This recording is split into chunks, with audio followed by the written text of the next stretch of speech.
গাজীপুরের একটি কেমিক্যাল ফ্যাক্টরিতে ভয়াবহ অগ্নিকাণ্ডের ঘটনা ঘটেছে। দ্রুত আগুন ছড়িয়ে পড়ায় পুরো এলাকায় তীব্র আতঙ্ক সৃষ্টি হয়েছে। ঘটনাটি ঘটেছে গাজীপুর সদর উপজেলার বাঘের বাজার এলাকায় স্ট্যান্ডার্ড ফিনিশ অয়েল কোম্পানি লিমিটেডের কেমিক্যাল ফ্যাক্টরিতে। আজ দুপুর আনুমানিক 12:30 ফ্যাক্টরির ভেতরে হঠাৎ আগুন লাগে। কেমিক্যাল কারখানা হওয়ায় আগুন মুহূর্তেই চারদিকে ছড়িয়ে পড়ে। আগুনের খবর পাওয়া মাত্রই ঘটনাস্থলে পৌঁছে যায় ফায়ার সার্ভিসের দল। দুপুর 1টার দিকে রাজেন্দ্রপুর মডেল ফায়ার সার্ভিসের ডিউটি অফিসার রবিউল ইসলাম নিশ্চিত করেন, আগুন নিয়ন্ত্রণে আনতে ফায়ার সার্ভিসের 2টি ইউনিট একযোগে কাজ করছে।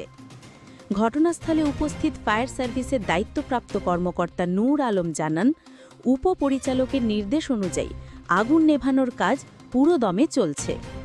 কর্তৃপক্ষ জানিয়েছে, এখন পর্যন্ত এই ঘটনায় কোনো হতাহতের খবর পাওয়া যায়নি।